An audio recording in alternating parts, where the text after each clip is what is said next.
नमस्कार। महापुरुषों का कहना है कि कविता हमें बेहतर इंसान बनने में सहायता करती है।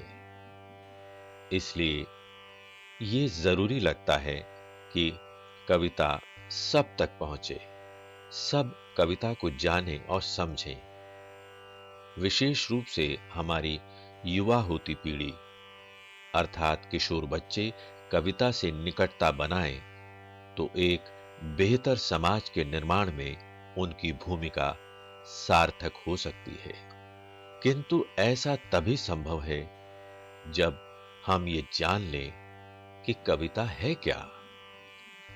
कविता का एक छोर जहां कल्पना को आकाश की ऊंचाइयों तक ले जाने की क्षमता रखता है, वहीं जीवन का यथार्थ कविता को धरातल पर लाकर खड़ा कर देता है। यही अंतर्विरोध ही कविता का जनक है। कविता का भाव जगत छात्रों के लिए हमेशा से जिज्ञासा का कारण बनता रहा है। इस श्रृंखला के कार्यक्रमों में उनकी इन्हीं जिज्ञासाओं का उत्तर खोजने का प्रयास किया गया है।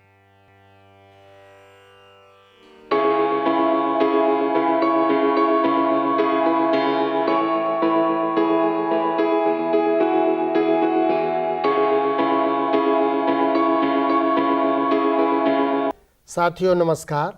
आज हम रीतकाल के महत्वपूर्ण कवि बिहारी और उनके दोहों पर चर्चा करने जा रहे हैं। चर्चा के लिए हमारे बीच उपस्थित हैं डॉक्टर प्रीति सागर जी। डॉक्टर प्रीति सागर जी, आपका इस कार्यक्रम में स्वागत है। डॉक्टर साहब, बिहारी की कविताओं पर चर्चा करने से पूर्व मैं चाहता हूं कि आप उनके बारे में संक्षिप्त जीवन परिचय दे दें। इससे विद्यार्थियों को पाठ से जुड़ने में मदद मिलेगी। जी, बिहारी का पूरा नाम बिहारी लाल चौबे था। उनका जन्म ग्वालियर में हुआ था। उनके पिता केशव राय संस्कृत के विद्वान थे। आचार्य रामचंद्र शुक्ल ने अपनी किताब हिंदी साहित्य का इतिहास में संवत 1700 से संवत 1900 तक के समय को रीतिकाल कहा है। रीतिकाल के कवियों को 3 भागों में बांटा जाता है: रीतिबद्ध, रीतिसिद्ध और रीतिमुक्त। बिहारी रीतिसिद्ध कवि माने जाते हैं। बिहारी मुगल बादशाह शाहजहां के समकालीन थे। आमेर नरेश मिर्जा राजा जयसिंह शाहजहां के अधीन थे और बिहारी लाल राजा जयसिंह के दरबारी कवि थे। ऐसा कहा जाता है कि राजा जयसिंह अपनी नई रानी के प्रेम में डूबे हुए थे और राजकाज की ओर बिल्कुल ध्यान नहीं दे रहे थे। तब बिहारी ने ये दोहा कहा था: नहीं पराग नहीं मधुर मधु, नहीं विकास इहीं काल, अली कली हों 100 बंध्यो, आगे कौन हवाल। इस दोहे का राजा जयसिंह पर बहुत प्रभाव पड़ा और वे पुनः राजकाज की ओर उन्मुख हुए। बिहारी की काव्य कला से प्रभावित होकर उन्होंने उन्हें प्रति दोहे 1 अशर्फी देने का वचन दिया। राजदरबार में रहते हुए बिहारी को बहुत सम्मान की प्राप्ति हुई और बहुत यश भी मिला और धन संपत्ति भी प्राप्त हुई। बिहारी की एकमात्र रचना बिहारी सतसई है, जिसमें 713 छंद हैं। बिहारी सतसई की अनेक टीकाएं लिखी गई हैं और हिंदी में तुलसीदास की रामचरितमानस के बाद बिहारी सतसई ही ऐसी रचना है जिसकी सर्वाधिक टीकाएं लिखी गई हैं। जहाँ तक बिहारी के काव्य का संबंध है, उनकी काव्य का मुख्य विषय श्रृंगार रहा है। श्रृंगार के संयोग और वियोग दोनों पक्षों का उन्होंने बहुत ही सुंदर चित्रण किया है। श्रृंगार के अलावा भक्ति, नीति और प्रकृति विषयक छंद भी आपने रचे हैं। डॉक्टर साहब, आपने बहुत अच्छा परिचय दिया। इससे विद्यार्थियों को निश्चित रूप से बिहारी के दोहों को समझने में मदद मिलेगी। मैं आपसे चाहता हूं कि अब आप बिहारी के दोहों का पाठ और उनकी व्याख्या कर दें। जी, इस पाठ में बिहारी के 8 दोहे लिए गए हैं। जी, मैं एक एक करके उनका वाचन कर रही हूँ और उसके बाद उनकी व्याख्या भी आपके सामने प्रस्तुत करूंगी। जी। पहला दोहा है: सोहत ओढ़े पीत पटु, श्याम सलोने गात, मनो नील मणि सैल पर, आतप पर्यो प्रभात। वाह। इस दोहे में बिहारी श्री कृष्ण के सौंदर्य की व्याख्या कर रहे हैं, उसका वर्णन कर रहे हैं। उनका कहना है कि सोहत ओढ़े पीत पटु श्याम सलोने गात। जो श्याम है यानी कृष्ण हैं, उन्होंने पीत पटु पीले रंग का वस्त्र पहना हुआ है और वह पीला वस्त्र सलोने गात, गात माने होता है शरीर और सलोने माने सांवला, तो वह पीला वस्त्र उनके सांवले शरीर पर सुशोभित हो रहा है, शोभायमान हो रहा है। उसे उस शोभा को देखकर ऐसा प्रतीत होता है मानो नीलमणि शैल पर, नीलमणि के पर्वत पर आतप पर्यो प्रभात, प्रभात माने प्रातःकाल और आतप मतलब धूप, प्रातःकाल की धूप पड़ रही हो। श्री कृष्ण का सौंदर्य पीले वस्त्रों में इस तरह शोभायमान है मानो नीलमणि पर्वत पर सुबह की धूप अपनी आभा बिखेर रही हो। बहुत। तो इस तरह श्री कृष्ण के सौंदर्य का वर्णन इस दोहे में किया गया। जी। दूसरा दोहा है, कहलाने एकत बसत अहि मयूर मृग बाघ, जगतु तपोवन सो कियो दीरग दाग निधाग। इसमें कुछ ऐसे शब्द हैं जिनका अर्थ मैं पहले बताना चाहूँगी। जी। निदाग, निदाग का मतलब होता है गर्मी की ऋतु, ग्रीष्म ऋतु, और दीरग दाग का मतलब है प्रचंड ताप, प्रचंड गर्मी, तेज गर्मी। तो यहाँ पर कवि पहली पंक्ति में ये प्रश्न करता है, कहलाने एकत बसत अहि मयूर मृग बाघ। कहलाने का मतलब है क्यों, एकत माने इकट्ठा, एकत्रित, जी। बसत बस रहे हैं, निवास कर रहे हैं, जी। अहि सर्प, मयूर माने मोर, मृग माने हिरन। यानी कि जो सर्प है और मोर है इनमें आपस में बैर भाव है, मृग और बाघ इनमें भी आपस में बैर भाव है। लेकिन कवि प्रश्न करता है कि सर्प और मोर, मृग और बाघ एक साथ क्यों बसे हुए हैं, क्यों निवास कर रहे हैं, क्यों इकट्ठा होकर बैठे हुए हैं। और दूसरी पंक्ति में कवि इसी प्रश्न का उत्तर देते हुए कहता है, जी। जगतु तपोवन सो कियो दीरग दाग निदाग। निदाग यानी ग्रीष्म ऋतु, ग्रीष्म ऋतु के प्रचंड ताप के कारण, प्रचंड गर्मी के कारण ये पूरा जगत, पूरा संसार तपोवन के समान हो गया है।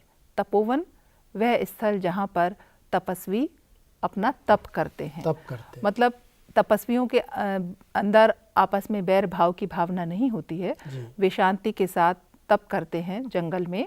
उसी तरह से परस्पर बैर भाव रखने वाले पशु तपस्वियों के समान ग्रीष्म ऋतु की प्रचंडता के कारण ऐसा आचरण कर रहे हैं और वन में एक ही स्थान पर निवास कर रहे हैं। जी, बहुत खूब। जो तीसरा दोहा इस पाठ का है उसमें संयोग पक्ष का वर्णन है और बहुत ही सुंदर हाव भाव का वर्णन कवि ने किया है। बतरस लालच लाल की मुरली धरी लुकाय, सौह करे भौहन हंसे दैन कहे नटी जाए।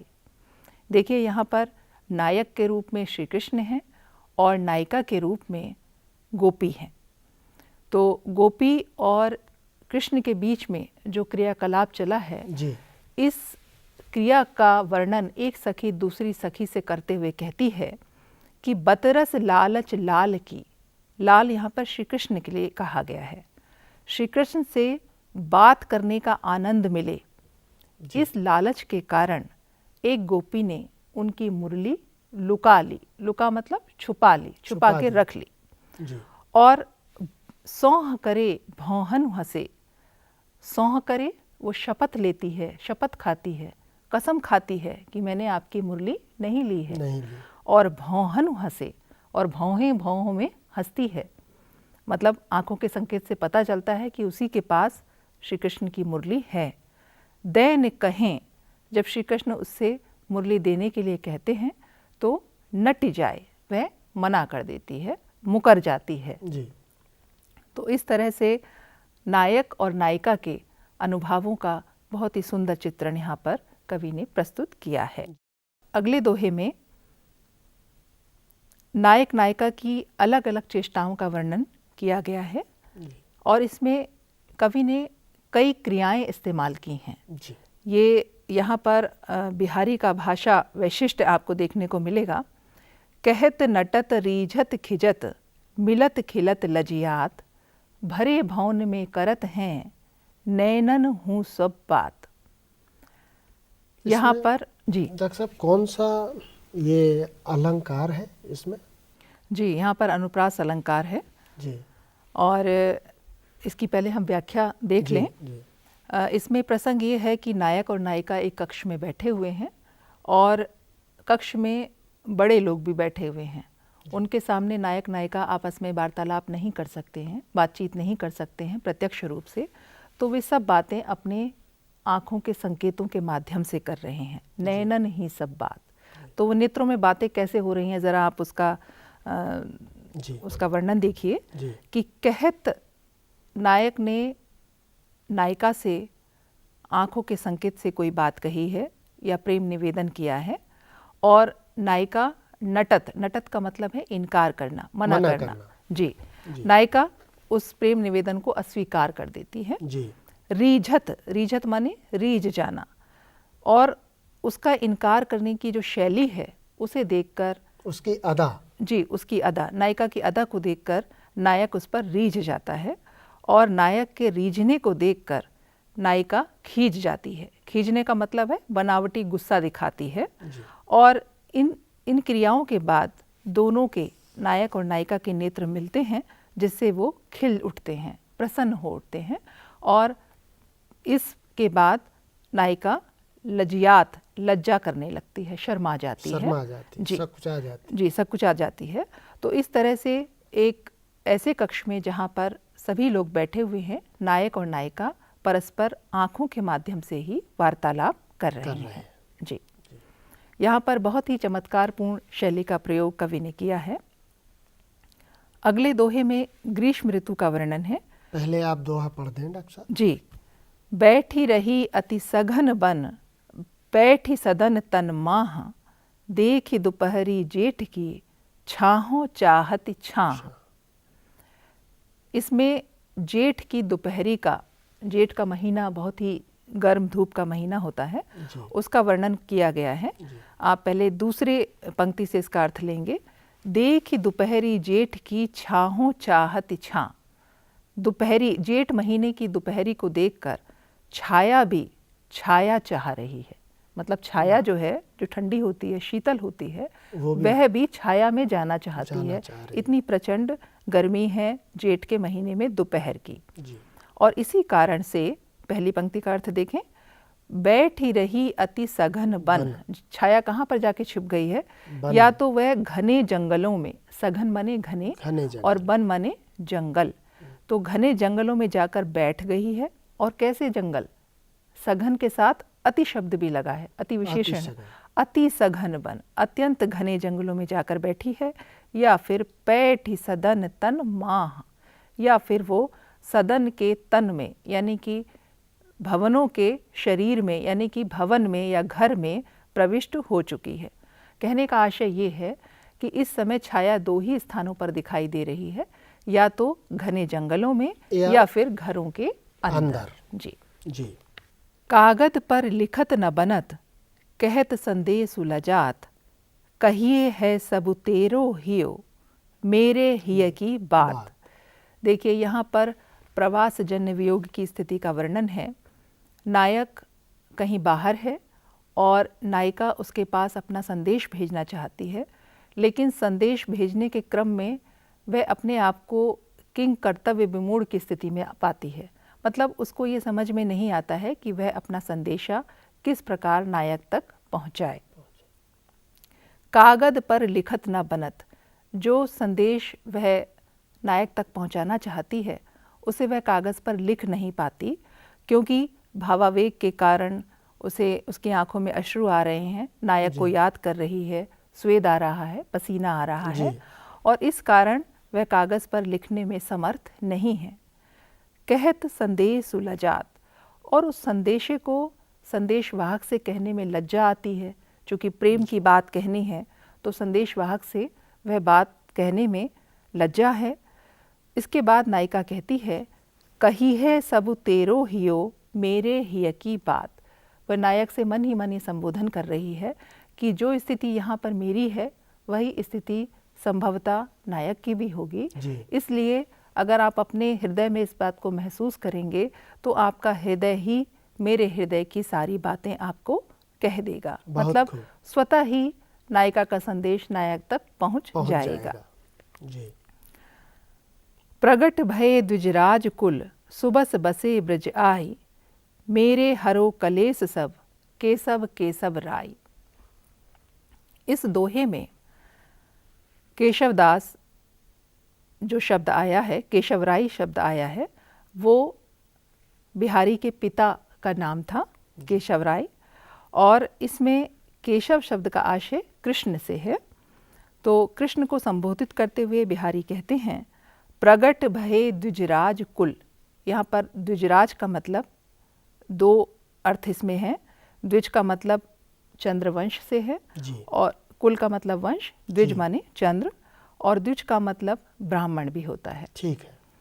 तो कवि कहता है कि आप चंद्रवंश में पैदा हुए। कृष्ण को संबोधन है कि हे ईश्वर, आप चंद्रवंश में पैदा हुए और सुबस बसे ब्रज आए, और सुबस मतलब अपनी इच्छा से आप ब्रज में आकर निवास करने लगे, बस गए। मेरे हरो कलेस सब, केशव केशव राय। हे केशव, हे कृष्ण, आप तो केशव राय के समान हैं, यानी कि मेरे पिता तुल्य हैं, इसलिए आप ही मेरे सब कष्टों का हरण कीजिए, मेरे सभी दुखों को आप दूर कीजिए। मैं आपको बताना चाहूँगी कि ये वाला दोहा बिहारी के जन्म से संबंधित भी माना जाता है, क्योंकि इसकी पहली पंक्ति में ये कहा गया है, प्रगट भये द्विजराज कुल। मैंने आपको पहले भी बताया कि यहाँ पर द्विज शब्द के दो अर्थ हैं, एक चंद्रमा और दूसरा ब्राह्मण। चंद्रमा से अगर अर्थ लेते हैं तो ये इसका अर्थ कृष्ण के पक्ष में जाता है, और जब हम इसका अर्थ ब्राह्मण से लेते हैं तो इसका अर्थ बिहारी के जन्म से संबंधित माना जाता है। इसमें बिहारी अपने जन्म का संकेत करते हुए कहते हैं कि वे ब्राह्मण कुल में पैदा हुए और अपनी इच्छा से ब्रज में जाकर बस गए, क्योंकि उनके पिता ओरछा चले गए थे, और ओरछा के बाद, ओरछा में बिहारी का बालकाल बीता था, और उसके बाद जब उनकी युवावस्था हुई तो वे मथुरा में जाकर बस गए, जहाँ उनकी ससुराल थी। तो यहाँ ब्रज से संकेत उसी मथुरा से है। बिहारी की ससुराल मथुरा में थी। जी। तो इस तरह से ये दोहा बिहारी के जन्म से भी जुड़ता है। इसके दो अर्थ हैं। जी, पहली पंक्ति के। जी, पहली पंक्ति के।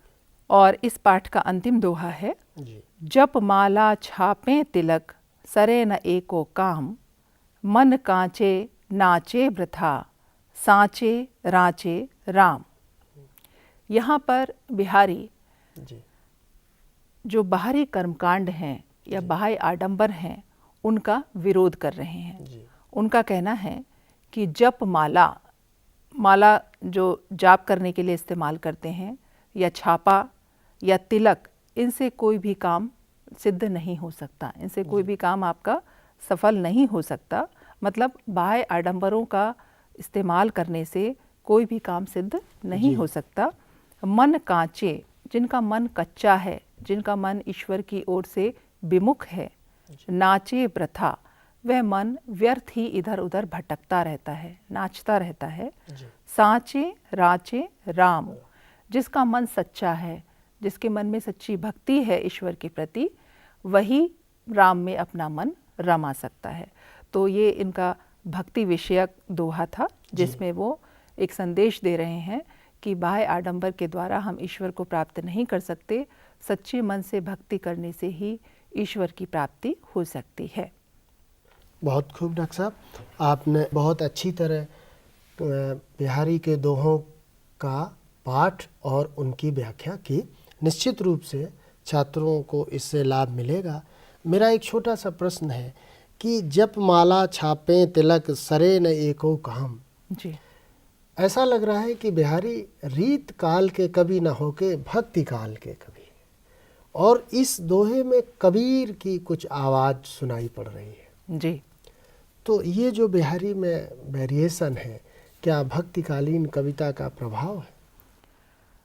देखिए, रीतिकाल का जो समय है वो भक्तिकाल के बाद का ही है।